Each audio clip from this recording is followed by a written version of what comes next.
చెమట జల్లు చిలకరిస్తే నేల పులకరించురో,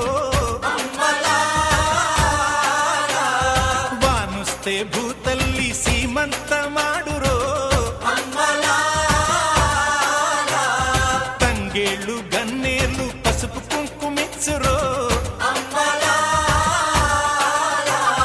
పశుల మెడన చిరు గజ్జలు కల్లున మ్రోగేను, గజ్జల మోతల్లో పల్లె పరవశించెను. భూమికి పచ్చాన్ని భూమికి పచ్చాన్ని భూమికి పచ్చాన్ని రంగేసినట్టు